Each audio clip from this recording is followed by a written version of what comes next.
Good morning, Mark. Thank you for taking some time out and get involved in our business owner spotlight. Would you like to go ahead, introduce yourself, and tell us a bit about your business? Yeah, sure. Morning, Scott. Thanks for having me on. So basically, I'm managing director of a company called Skinovation Enterprises Limited. Our main primary, revenue stream is with a company called Danae Montague King, DMK, and that's a paramedical skincare brand that we import and distribute throughout Northern Ireland. We have 60 clinics in the network at the moment. We provide full training, ongoing support and education to those clinics, as well as supplying them with the products. We've recently diversified, and what we want to do is in 2025 we're going to launch an academy as well, so we can welcome in students with no background in the industry, and we're going to provide full training so that they can go into the industry with all the qualifications they need. We'll also provide the full training for DMK for them as well. And ultimately the goal with that is that we provide a pathway to employment. So we'll put them in touch with our network of clinics, hopefully get them placement there during their courses, and with the goal of full-time employment at the end of it. Awesome. So just not only sell more of your product, but also getting people into jobs then. Yeah, well, education's a big part of DMK as a skincare line. Yeah, I mean, obviously we want to sell products, but ultimately, if you know all about the brand and you're consistently improving and getting better, increasing your knowledge, you're going to do better with the brand. So we're now extending that into the industry itself and not just DMK. So awesome. And what is it that sets DMK or your business apart from its competitors? And what's your USP? Well, we have a signature treatment, which is enzyme therapy, and it's unrivaled. There's not with that because we restore skin back to optimal health. So after about 3 or 4 treatments, you will reach sort of a balance within your skin, and that's due to the enzyme therapy. So yeah, we're unique in that sense. But as I said, other brands don't offer the same training and support that we do, and we don't charge for the ongoing training and support either. So really we want you to be the best version of yourself that you can be, and it extends beyond just the actual treatments and products themselves. We provide training business support as well. And our new business development manager, Fiona, is fantastic. She's working at the moment closely with the clinics for business strategy and trying to help them sort of develop a plan for 2025.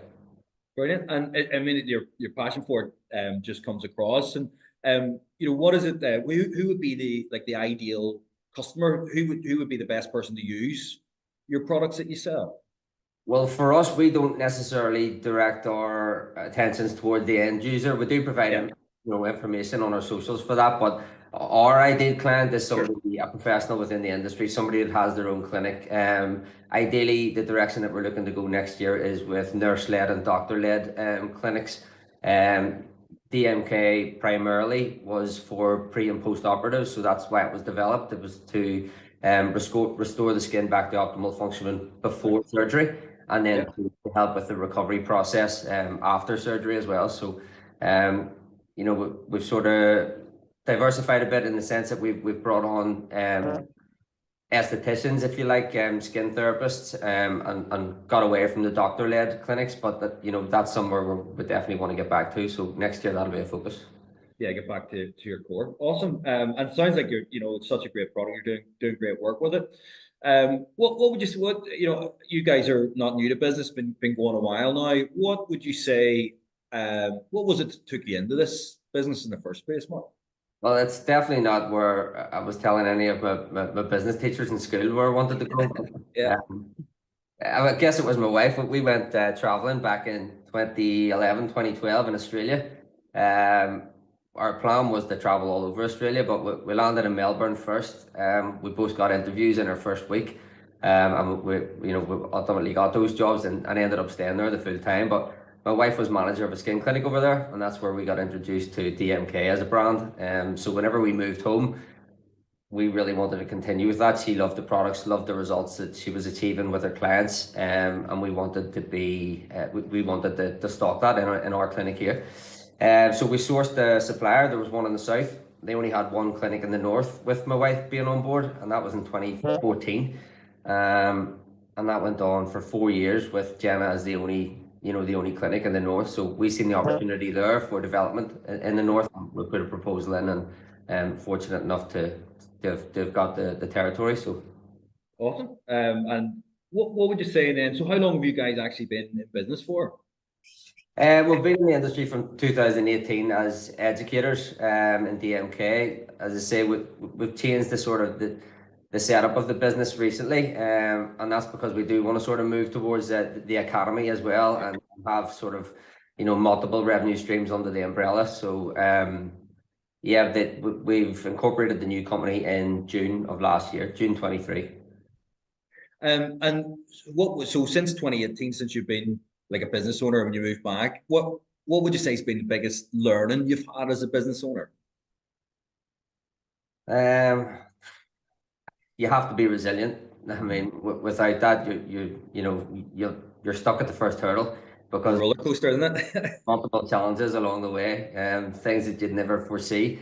So if you don't have a good strong backbone and you're not thick-skinned, you'll not get too far. But it's just about riding it out and coming out the other side, learning from mistakes.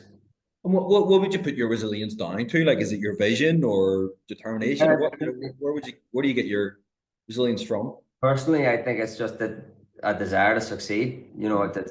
I've started this, I've put my all into it, and I want to see it through, and ultimately just make it a success. The last thing I want to do is for it to be a failure, and I think that's just my driving force. Yeah. And what about then? So that's you as a business owner. Is there anything you've learned about yourself personally? I'm glad my wife's not here in this interview because, yeah, I can be quite selfish in decision making. That's something that I've really worked on, and I think we've done really well in recent years as a team and making decisions together. So, I do a lot more delegating now, as opposed to sort of, yeah, I would have been quite selfish before, I guess, and think that my way was the best way. But I mean, that's massive growth, and that's not an easy thing to learn. But what's been the impact then of changing how you make those decisions and delegating more? Well, it's understanding that the people that you've employed them for a reason. We have an educator who's fantastic. She knows DMK inside out. She connects really well with the clinic. So if I was to ignore her point of view on certain aspects for that side of the business, it would be selfish of me and naive. Be silly really. Likewise for a business development manager, she's come on board recently, and she's got a lot of experience in business. She's developed a successful business herself. She's worked for a massive multi-million-pound company prior to us, so I can't ignore the knowledge and background that she has. So it's just understanding that these people are here, and they've come from different backgrounds, and they have more experience in certain aspects than what I would have. So. And just having the courage then to get out of their way and let them That's it, yeah. for And them. I trust that they have the best interests of the business at heart, and they're going to do right by us. Yeah. And what was it like then when you employed your first team member? Because that could be a big stumbling block for a new business or a relatively new business to actually take somebody on and the pressures that brings. 100%. The hardest thing is just letting go of the reins, I guess. You've been out there and you've been in the field all day, every day, building it up, and then someone else has come on board, and it's sort of passing the torch a little bit. It's a strange feeling, and it took a little bit of time to get used to, but once you do that, it just frees you up to work on the business rather than in the business. And from that's happened, we've just seen exponential growth. So that's it. So just by getting more people in and getting out of their way, you've seen massive growth then. 100%. I mean, it's too hard to come up with any sort of business strategy whenever you're there every day in the field, and there's enough to do as a business owner without being an operative within the business as well. So. And it sounds like you're on a massive leadership journey there. Who do you look up to as leaders? And like, is it the sporting world or the business world? Is there anybody you admire in that space? Well, I'm a huge sports fan, so I mean, there's loads of people that I've admired throughout the years. Like, I'm actually a Liverpool fan, but I thought Alex Ferguson was just incredible. What a guy to do what he done with United Yeah. when he took over, turned them into what they were. They were an absolute animal, world beaters. So I do admire what he's done. Roy Keane as a captain and a leader in midfield for United, but I can't look past Stevie G as an inspiration either. So they're all sporting related. I struggle really to sort of come up with anybody that I think has been like a standout inspiration for me. As I said, I'm sort of self-motivated in that sense that it's my own passion to succeed that drives me on. But yeah, there's definitely some people that I looked up to for their leadership. Yeah, and you're bringing yeah, I love bringing sport to business. I mean, the parallels are huge, and it's Yeah. that high performance aspect, and nobody does it better than professional athletes. Yeah. So it sounds like you're in great shape with the business. What does the next 5 years look like for you guys, and what do you see the challenges moving forward? Yeah, well, we envision DMK in particular sort of being the leader in advanced skin revision. That we want to be the first name off everybody's tongue whenever they think of somebody with a skin concern. So, if you know someone that's suffering with something, the first thing we want you to think of is, oh, you need to go and see DMK. And ultimately, what we want to do is increase our network of clinics from, we're about 60 at the moment. We'd love to get up to around 100 and bring on more staff members to support that growth. And then with the academy as well that we're launching next year, I mean, we're hugely excited about that. We would love that to expand and grow, welcome more students, get more people into the industry fully qualified. And at the end of the day, we're growing the DMK network as well. So that's massive for us. Yeah, I mean, it's that sort of law of procession where you're helping other people along your journey of, you're bringing people into employment and helping people, as you say, with skin concerns. So it's just, it's the better you do, the better all those people do. Yeah, well, we think it's a fantastic initiative, bringing people. We know that our clinics at the moment are struggling with staffing. We hear it all the time. They just can't get good quality staff members. So we thought, how can we help with that? And one of the plans that we come up with the team was the academy to bring people on board. We can provide training, certify them in the industry. We can also give them full DMK training so they go straight into placement with our clinics and with ourselves here, our training centre. And at the end of the day, when they get their qualifications or certificates, they're ready to go straight into employment. And I'm pretty confident that we'll be able to place them into employment with relative ease. Brilliant attitude to solving a big problem, and it just sort of grows that whole ecosystem that you're trying to build as well.